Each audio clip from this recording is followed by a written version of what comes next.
What's up, everybody? P691,000 here. So today we're going to continue on with our urban legends series on creepy states. This time we're going to do New York and New York State, and this is a good one. There's a lot of good ones in here that I particularly enjoy. So hopefully you guys like it too. So without further ado, let's get into it. Buried pirate treasure on Liberty Island. Migrants used to pass by the Statue of Liberty with dreams that the streets in America were paved with gold. But maybe they should have been looking underneath the statue. That's where Captain William Kidd is said to have buried a stash of gold. He was hanged for piracy in London in 1701. But it's absolutely possible that the treasure is there. But people have been searching for 3 centuries, says Gray Young of the Brower Boys, a blog dedicated to the history of New York City. Fueling the legend is the fact that Captain Kidd lived in New York City for 4 years in a house on Pearl Street, where he could have kept an eye on the island.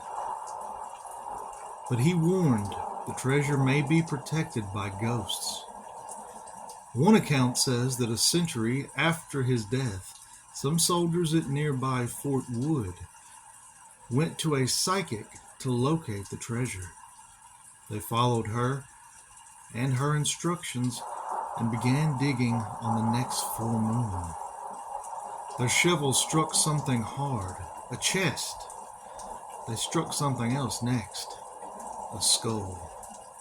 Suddenly, an apparition rose up from the hole, a sword in his hand, and chased the soldiers off. When they later returned, it is said that the chest was gone. The Empire State Building, Bermuda Triangle. For centuries, sailors have feared wandering into the Bermuda Triangle, the patch of the Atlantic Ocean that allegedly turns navigation systems haywire and swallows ships without a trace. A few years ago, New York City drivers had similar fears about an equally terrifying place, Midtown.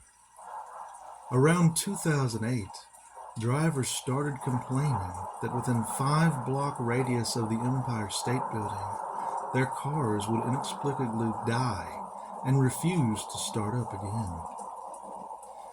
It was almost every day, says Ronnie, the manager of NYC Tire and Auto Care in Hell's Kitchen.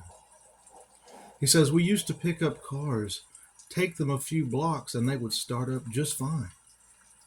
His best guess is that the radio signals from the broadcast beacon on the tower were disabling alarm systems in cars and preventing them from starting. About a year ago, the phenomenon disappeared as mysteriously as it had began, yet the broadcast beacon is still there. Alligators in the sewer. Panic over underground alligators started with a 1935 New York Times news report with the headline, "Alligator Found in Uptown Sewer." Several people who caught and eventually killed an 8-foot gator found in an open manhole at 123rd Street and the Harlem River. Experts say an alligator in the sewer isn't so far-fetched. Tons of rich people were bringing back exotic pets and animals between the 1920s and the 1940s, explains the Brower Boys' Gray Young. Though common legend blames people flushing baby alligators down the toilet, it's more likely that they were dumped down sewer grates and manholes.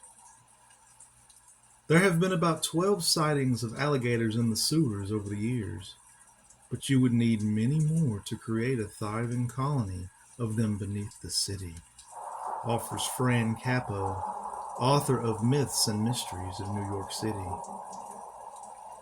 Just 4 years ago, writer Joyce Hackett found herself nearly face to snout with an alligator on the side of the street in Queens.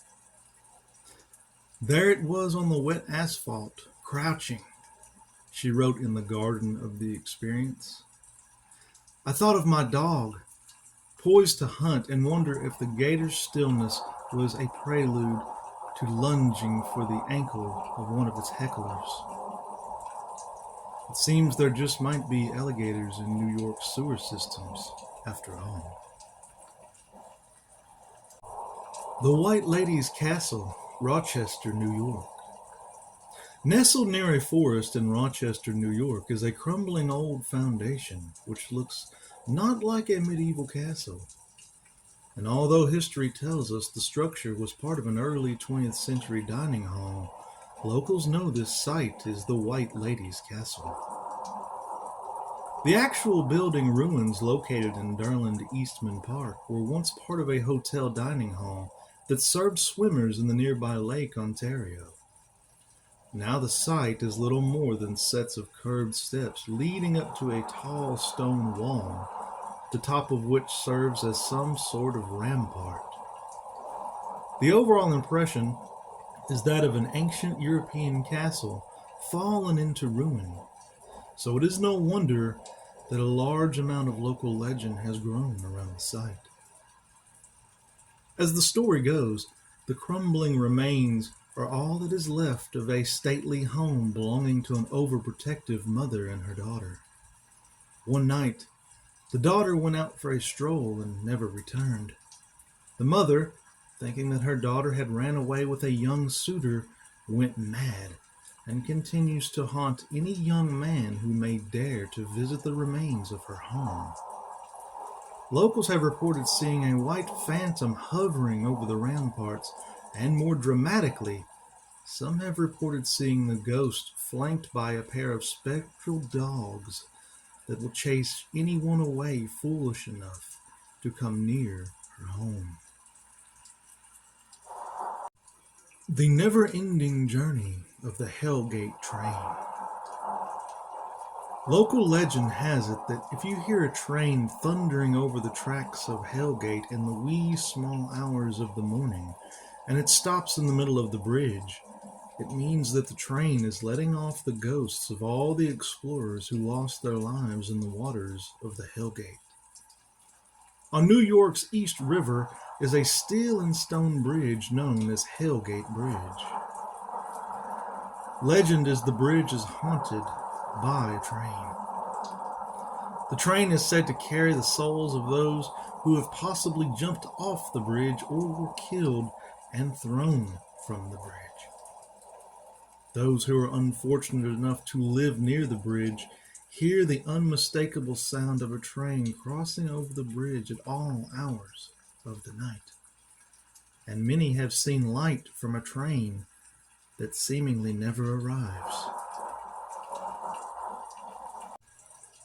The Floating Monster of Kinderhook Woods. In 1960s New York, no fewer than 6 witnesses encountered a floating, mysterious blob-like creature that was so terrifying, 2 armed men fled from it in terror. The story of this creature began in Kinderhook, New York. The first report from 1962 comes from a 10-year-old boy at the time and his 7-year-old cousin. The rest are from people who happened to be in the woods several years after, including one recent encounter in 2017. According to Hellenbeck, he and his cousin were walking in the woods when they saw the creature. When I was 10 years old in 1962, I was up in the woods behind our house with my cousin, who was 7 at the time. We both heard this really high-pitched whistle noise. They looked for the source of the sound, and Hellenbach described a white object peering at me from behind a nearby pine tree with burning red eyes. He would later clarify the statement with, I say peering, but in fact, the eyes were piercing. The two children hastily ran back to Hellenbach's parents' house. For 2 years, all was quiet, but then an unnamed man was hiking through the woods when he saw what appeared to be a big white blob with red eyes floating towards him.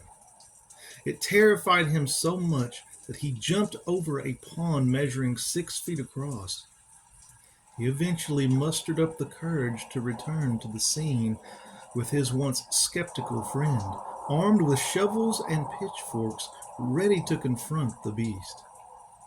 The friend suddenly turned, white as a sheet. He silently pointed ahead to a white shape which was hovering through the trees. They both lost their courage, dropped their weapons, and ran out of the woods. Some say the third encounter was in 1964. Others place it around 1978. Regardless, this run-in with the beast was with Barry Scott and Russell Lee, who were both 14 at the time. According to them, the first sign something was out of the ordinary was the tramping outside of the tent. How it can float and tramp is also a mystery. They peeked outside the tent and saw an entity almost identical to the other reports. This time it looked more like a ghost than a typical blob. Both agreed it floated more than it walked, but Barry described it as bell-shaped, and Russell described it as the Virgin Mary. The most recent encounter was in 2017, when town locals Owen Farley and Anthony Moskowski witnessed the blob on a late-night walk. According to them, before the sighting, the temperature dropped and there was a loud, high-pitched screech. The figure, described as a white blob around 7 feet tall, appeared from the woods and floating towards them at high speeds, causing the two to run away. Since then, all has been quiet. But it is only a matter of time, many believe, before the monster of Kinderhook Woods shows itself again. The Ghost Ship of the Hudson River. The history of the Hudson River ghost ship dates back to the earliest periods of American nautical history. Stories speak of a ghost ship slowly drifting through the mist, its ghostly crew only visible to a few. According to legend, the ship may be linked to fatal mishaps like shipwrecks or missing personnel. Seafarers and enthusiasts have been captivated by the eerie sight of the phantom ship traveling the Hudson River, contributing to ongoing obsessions with this paranormal phenomenon. Witnesses around the Hudson River have claimed multiple sightings of the ghost ship. Witnesses report a ghostly ship that materializes out of nowhere, its translucent crew going about their business quietly. According to other stories, the ship also has spooky lights or an unearthly glow that added to the haunting atmosphere. The haunting character of the occurrences is further enhanced by the fact that witnesses frequently describe experiencing a profound sense of discomfort or foreboding when in the company of the ghost ship. The ghost ship of the Hudson River is subject to several ideas, ranging from supernatural explanations to psychological interpretations. Some think it's a lingering haunting, a repeating of past incidents woven into the river's history. Whatever the cause may be, one thing is for certain. Most people tend to steer clear of the Hudson in the wee hours of the night, for fear that they will be doomed to spend eternity on the ghost ship as one of its cursed crew. All right, everybody, so that was our video for the week. I hope you guys are still enjoying these as much as I'm enjoying doing them. Halloween's coming up. It is October 1st as of uploading this video. So I might switch it up a little bit this month. We might do some other videos about Halloween themed ghosts or topics or monsters or something of that sort. So we'll see what happens. But until I see you guys again next week, peace, love. I love you all. Have a great day.